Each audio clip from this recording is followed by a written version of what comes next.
नमस्कार दोस्तों। प्रधानमंत्री नरेंद्र मोदी ने संविधान 130वां संशोधन विधेयक पर कहा कि अगर भ्रष्टाचार के खिलाफ लड़ाई को अंजाम तक पहुंचाना है, कोई भी कार्रवाई के दायरे से बाहर नहीं होना चाहिए। पीएम ने कहा कि आज ऐसे कानून है कि अगर सरकारी कर्मी कुछ घंटे की हिरासत में रख दिया तो वो अपने आप सस्पेंड हो जाता है। लेकिन अगर कोई मुख्यमंत्री या मंत्री या प्रधानमंत्री है, वो जेल में सरकारी सत्ता का सुख पा सकता है। हमने देखा कि जेल से ही फाइलों पर साइन करके सरकारी आदेश निकाले जा रहे थे। उन्होंने कहा कि नेताओं का यही रवैया रहेगा तो भ्रष्टाचार के खिलाफ लड़ाई कैसे लड़ी जा सकती है।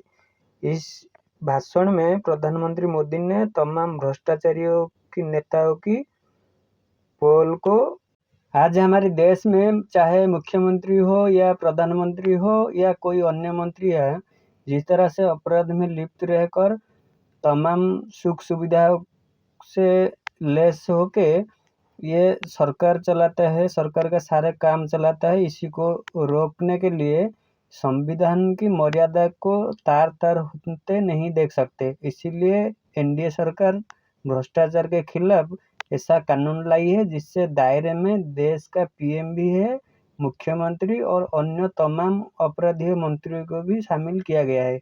कानून बनने के बाद गिरफ्तारी के 30 दिनों के भीतर जमानत लेनी होगी। अगर बेल नहीं मिली तो 31वें दिन कुर्सी छोड़नी पड़ेगी। मगर आरजेडी, कांग्रेस और लेफ्ट वाले इस कानून का घोर विरोध कर रहे हैं, क्योंकि उन्होंने चाहे लालू प्रसाद यादव हो, अरविंद केजरीवाल, इन सभी के तरह 200 से अधिक ऐसे नेता हैं जिनके ऊपर गंभीर से गंभीर आरोप लगने के बाद भी उन लोगों ने सरकार का सारे सुख सुविधा लेते रहे और जेल से होने के बाद भी उन्होंने सरकार को चलाया है। और ऐसे घोटाला करके अब बेल से आके भी नई सरकार बनाने की सोच रहे हैं। इसी को देखते हुए मोदी जी ने भ्रष्टाचार मुक्त भारत को बनाने के लिए इसी कानून को लाया है। और ये कानून को पूरे भारत के हर राज्य स्वागत करता है। आम जनता ने भी इस बिल को स्वागत करता है। बाकी ये विरोधियों ने सिर्फ ही जो लोग अपराध में लिप्त होते हैं उन्हीं लोगों ने ये बिल को विरोध करते हैं। तो चलिए दोस्तों, मोदी जी ने आगे क्या कुछ कहा है हम सुनेंगे। तार तार होते नहीं देख सकते, इसलिए एनडीए सरकार भ्रष्टाचार के खिलाफ एक ऐसा कानून लाई है जिसके दायरे में देश का प्रधानमंत्री भी है। इस कानून में मुख्यमंत्री और मंत्रियों को भी शामिल किया गया है। जब ये कानून बन जाएगा तो प्रधानमंत्री हो या मुख्यमंत्री या फिर कोई भी मंत्री, उसे गिरफ्तारी के 30 दिन के अंदर जमानत लेनी होगी और अगर जमानत नहीं मिली तो 31वें दिन उसे कुर्सी छोड़नी पड़ेगी।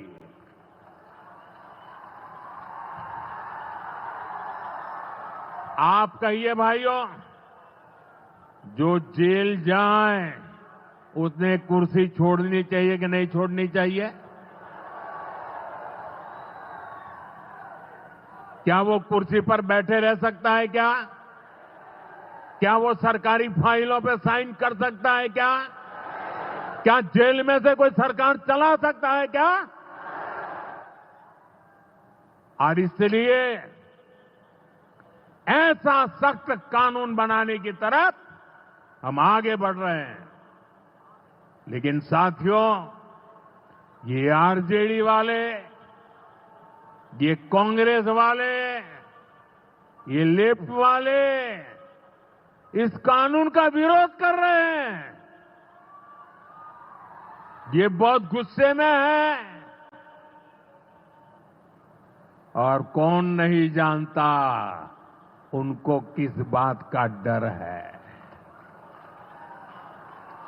जिसने पाप किया होता है वो अपने पाप को दूसरों से छुपाता है, लेकिन खुद को भीतर से जानता है कि क्या खेल खेला है।